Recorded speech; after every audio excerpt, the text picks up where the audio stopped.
Good morning बच्चों। आज हम हमारा पाठ जॉर्ज पंचम की नाक जो कमलेश्वर द्वारा लिखा गया है वो प्रारंभ करेंगे।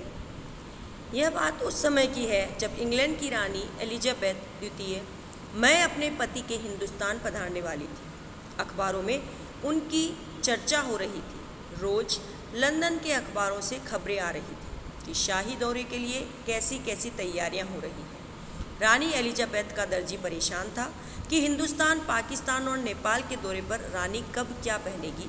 उनका सेक्रेटरी और शायद जासूस भी उनके पहले ही इस महाद्वीप का तूफ़ानी दौरा करने वाला था। आखिर कोई मजाक तो नहीं था। ज़माना चूँकि नया था, फ़ौज फाटे के साथ निकलने के दिन बीत चुके थे, इसीलिए फ़ोटोग्राफ़रों की फ़ौज तैयार हो रही थी, है ना, कि इंग्लैंड की रानी एलिजाबेथ सेकेंड भारत के दौरे पर आ रही थी। अखबारों में उनकी चर्चा थी। लंदन के अखबार भरे पड़े रहते थे उनकी खबरों से कि किस तरह की तैयारियां हो रही हैं। रानी हिंदुस्तान, पाकिस्तान और नेपाल के जो दौरे पर जा रही है वो क्या पहनेगी, कहाँ रुकेगी, उनके साथ कौन कौन जाएगा। उनके आने से पहले उनके जो सुरक्षाकर्मी थे वो सारी यहाँ की विज़िट करके जा चुके थे।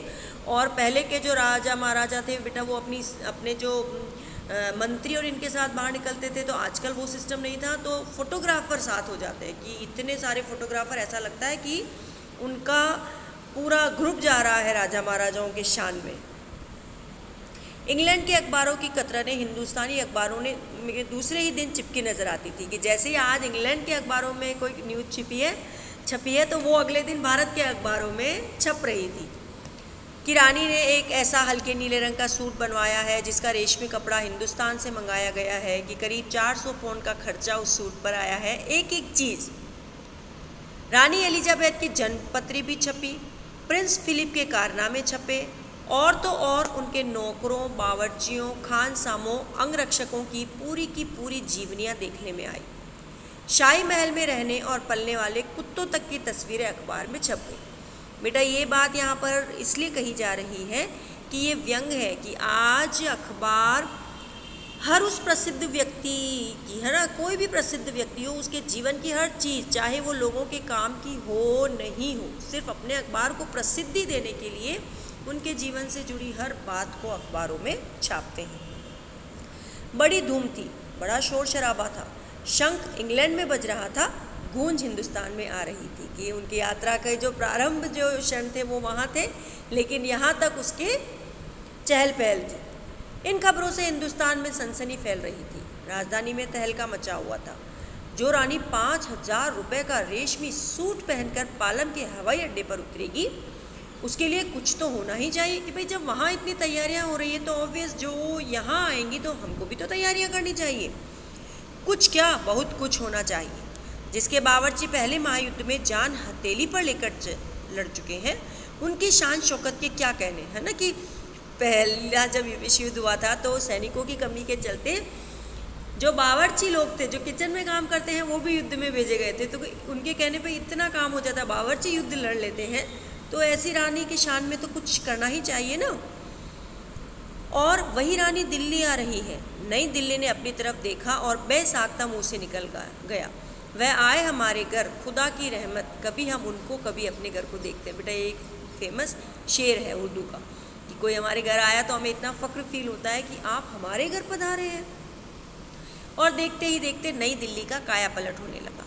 और करिश्मा तो यह था कि किसी ने नहीं कहा, किसी ने किसी को नहीं देखा, पर सड़कें जवान हो गई, बुढ़ापे की धूल साफ हो गई, कि मतलब दिल्ली एकदम नई दिल्ली लगने लगी। सड़कें साफ, सारी बिल्डिंग्स को कलर हो गया, सड़कों के खड्डे भर दिए गए, और धूल, पेड़ पौधों, सबकी धूल तक साफ कर दी गई कि रानी आ रही है।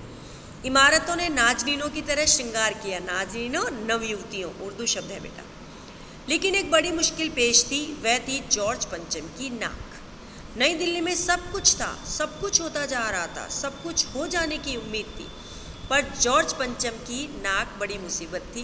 नई दिल्ली में सब था, सिर्फ नाक नहीं थी। नई दिल्ली हमारा राजनीतिक केंद्र है बेटा, सारे नेता वहाँ रहते हैं।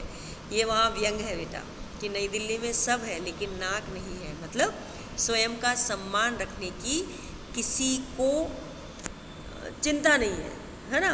नाक सम्मान का प्रतीक होती है ना, तो सब कुछ है लेकिन नाक नहीं है, क्योंकि रानी के आने की चक्कर में सब इतना वो हो चुके हैं कि ये वही अंग्रेज हैं जिन्होंने हम पर राज किया था, हम जिनके गुलाम बन कर रहे थे, आप उनके स्वागत में इतना ज़ोर शोर से वो कर रहे हो जो हमारे गुलामी का प्रतीक है।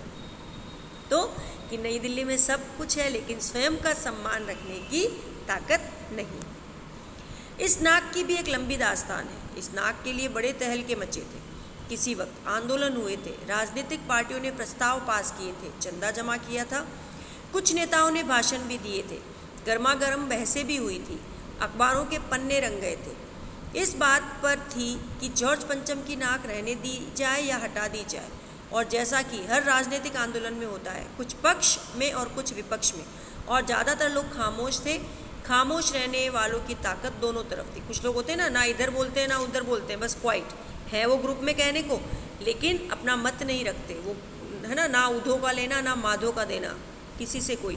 तो दोनों पक्ष में कुछ चाहते थे मूर्ति से नाक हटा दी जाए, कुछ चाहते थे नहीं रहने दी जाए, और कुछ ऐसे थे जो चुप थे और दोनों तरफ थे। यह आंदोलन चल रहा था। नाक के लिए हथियारबंद पहरेदार तैनात किए गए। क्या मजाल कि कोई उनकी नाक तक पहुंच जाए। हिंदुस्तान में जगह जगह ऐसी नाकें खड़ी थी, है ना, बहुत सारी जगह इस तरह की मूर्तियां अंग्रेजों द्वारा स्थापित की गई थी जो उनके सम्मान का प्रतीक थी, और जिन तक लोगों के हाथ पहुंच गए उन्हें शान शौकत के साथ उतारकर अजायब घरों में पहुंचा दिया गया। कहीं तो शाही लाटों की नाकों के लिए गुरिल्ला युद्ध होता, मतलब जो लोग अंग्रेज़ों को बिल्कुल भूल जाना चाहते थे वो कि उनकी हर निशानी यहाँ से मिटा दी जाए, और कुछ लोग चाहते थे कि उनके द्वारा स्थापित किए गए हैं जो अंग्रेज़ों के पक्षधर थे तो वो विपक्ष में थे कि नहीं हटाया जाए। उसी ज़माने में यह हादसा हुआ।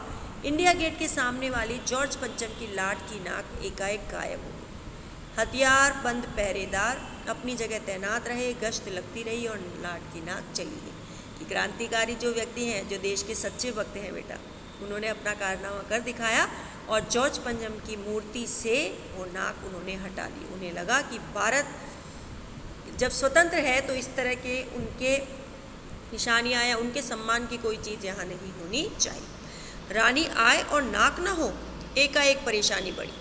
बड़ी सरगर्मी शुरू हुई। देश के खेर ख्वाहों की एक मीटिंग बुलाई गई, खेर ख्वाहों देश का भला चाहने वालों की, और मसला पेश किया गया। क्या किया जाए? वहाँ सभी सहमत थे, अगर नाक नहीं है तो हमारी नाक भी चली जाएगी। ठीक है, तो यहाँ शुरू होती है हमारी स्टोरी कि एलिजाबेथ आ रही है, लेकिन जॉर्ज पंचम की जो मूर्ति दिल्ली में लगी हुई है उस पर नाक नहीं है। अब क्या किया जाए?